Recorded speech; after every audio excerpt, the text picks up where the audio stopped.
Let's. You mentioned Arkansas. Let's stay on Arkansas really quick. Let's stay in the SEC really quick because they've now lost 3 of their last 4. They're still 18 in the net. They still have a win over San Diego State and a win over Oklahoma on neutrals, which are still quad 1 wins. And they're 4-5 against the top 2 quadrants. Their losses at LSU and today at Vanderbilt are not. They're not killers. Both of those teams are going to be quad 2 losses. They're borderline top 100 in the net, but this Arkansas team is 119 on Bart Torvik since Christmas. They've been really, really bad over the course of the last 3 weeks. But Jeff, this is what Arkansas does. In 2020-21, Arkansas lost to Missouri, Tennessee, LSU, and Alabama in a 14-day stretch. They lost 4 out of 5 games. They ended the season winning 11 of their last 12, reached the Elite 8. In 2021-22, last season, they lost to, get this, Oklahoma, Hofstra, Mississippi State, Vanderbilt, and Texas A&M in a 6-game stretch. After that, they won 13 of their last 15 regular season games and again made the Elite 8. So I ask you, is this just another Arkansas mid-January swoon and they're going to turn things around? Or is this team without Nick Smith, without Trevon Brazile, without Jordan Walsh, who was benched today, is this team just not talented enough to do the job they need to do? It's all about Nick Smith and if he comes back and he's done for the next 2 weeks.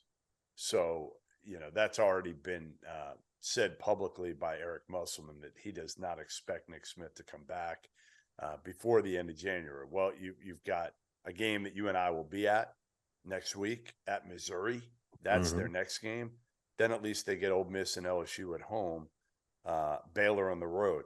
Can you go 3-1? I mean, you kind of need to at this point, because if you go 2-2, it just puts a lot of pressure on you, even if you get Nick Smith back in February, which we're not sure. Again, my sources say if he's 100% and his knee is completely healthy, he will come back in February. But again, if there's anything in that knee, there's no way they're going to let him come back and jeopardize his draft stock. And frankly, they don't have enough.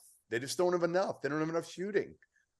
They're a poor shooting team, and we've seen that kind of over and over and over. Today, they actually shot it okay from 3, but there's too much on Ricky Council to have to do everything and score because, frankly, Anthony Black, that's not him.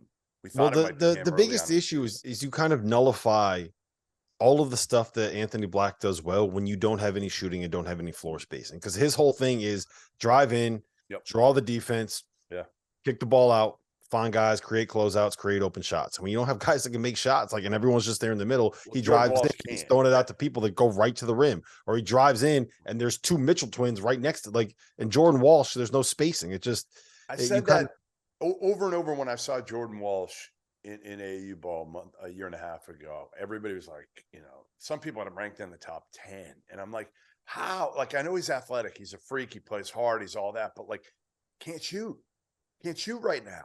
So you better surround him with 4 dudes who can shoot. And right now they have one dude. Here's the thing. If you have Anthony Black out there, right?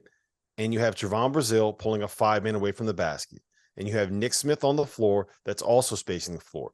Ricky Council is good enough that you have to kind of pay attention to him, right?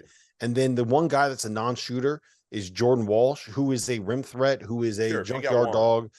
All of a sudden, that lineup looks very different than when Ricky Council becomes your best shooter.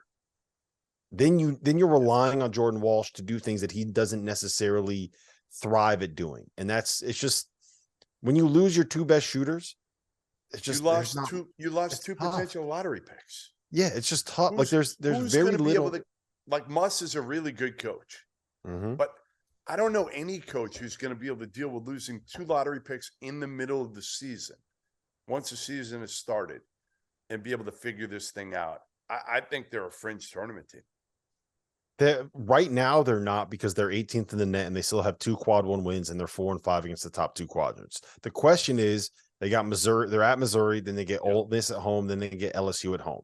If they defend the way they did against Vanderbilt today, they got no shot. They gave up 1.78 points per possession in the second half today. That's basically, you're giving up a bucket every single possession. 3 out of 4 possessions Vanderbilt scored. They didn't get any stops. And if you do that against Missouri and Ole Miss and LSU, then all of a sudden you are the get right game. You're the get right game for Missouri.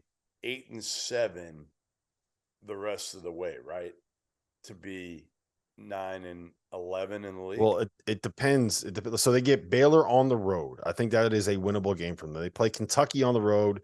After that, then they get Alabama on the road, Tennessee on the road, Kentucky at home to close out the season. So the good news is, if Nick Smith does come back in February, then you play four of your biggest games are with him back, and your three biggest games are when he's back in shape. But I think you kind of have to get him back. That's the big red flag. So